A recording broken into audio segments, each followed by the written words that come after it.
Hi friends, ನಾನು ಮುಂಚೆ weekly twice ಆದರೂ ಹೋಮ್ ರೆಮಿಡಿ ಅಥವಾ ಫೇಸ್ ಪ್ಯಾಕ್ ಏನಾದರೂ ಯೂಸ್ ಮಾಡ್ತಿದ್ದೆ. ಬಟ್ ಈ ನಡುವೆ ಟೈಮೇ ಸಿಕ್ಕಿರಲಿಲ್ಲ. ಹಾಗಾಗಿ ನನ್ನ ಬರ್ತ್ಡೇ ಕೂಡ ಹತ್ರ ಬರ್ತಿತ್ತು ಅಂತ ಸ್ವಲ್ಪ ಸ್ಕ್ರಬ್ಬರು ಮತ್ತು ಫೇಸ್ ಪ್ಯಾಕ್ ಎಲ್ಲ ಹಾಕ್ಕೊಳ್ಳೋಣ ಅಂದ್ಬಿಟ್ಟು ಫಸ್ಟ್ ಸ್ಕ್ರಬ್ಬರ್ ಯೂಸ್ ಮಾಡ್ತಿದ್ದೆ. ಸ್ಕ್ರಬ್ಬರ್ ಯೂಸ್ ಮಾಡ್ತಾ ಮಾಡ್ತಾ ಈ ರೀತಿ ಗಟ್ಟಿ ಆಗಿಬಿಡುತ್ತೆ. ಅವಾಗ ಸ್ವಲ್ಪ ನೀರು ಹತ್ಕೊಂಡು ಯೂಸ್ ಮಾಡ್ಕೋಬೇಕು, ಆವಾಗ ಸ್ಮೂತ್ ಆಗುತ್ತೆ. ಫೇಸ್ ಪ್ಯಾಕ್ ಹಾಕ್ಕೊಂಡಿದ್ದೆ, ಅದು ಈ ಥರ ಶೈನಿ ರೇಡಿಯಮ್ ಥರ ಇತ್ತು. ಇದು ಎರಡು ಕೂಡ ತುಂಬಾ ಚೆನ್ನಾಗಿತ್ತು.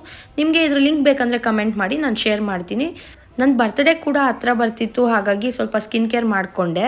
ನೋಡ್ಬೋದು ಫೇಸು ಎಷ್ಟು ಗ್ಲೋಯಿಂಗ್ ಆಗಿದೆ ಅಂದ್ಬಿಟ್ಟು. ಈ ರೀತಿ ಸ್ಕ್ರಬ್ಬರ್ ಯೂಸ್ ಮಾಡಿದ್ಮೇಲೆ ಮಾಯ್ಶ್ಚರೈಸರ್ ಹಚ್ಚೋದ್ರಿಂದ ತುಂಬಾ ಕೂಲ್ ಆಗುತ್ತೆ ಫೇಸ್ ಅಂತ ಮಾಯ್ಶ್ಚರೈಸರ್ ಅಪ್ಲೈ ಮಾಡ್ತಾ ಇದ್ದೀನಿ. ನನಗೆ ನನ್ನ ಬರ್ತ್ಡೇ ಸೆಲೆಬ್ರೇಟ್ ಮಾಡ್ಕೊಳ್ಳೋಕೆ ಇಷ್ಟ ಇರಲಿಲ್ಲ. ಬಟ್ ನನ್ನ ಮಗ ತುಂಬ ಎಕ್ಸೈಟೆಡ್ ಆಗಿದ್ದ.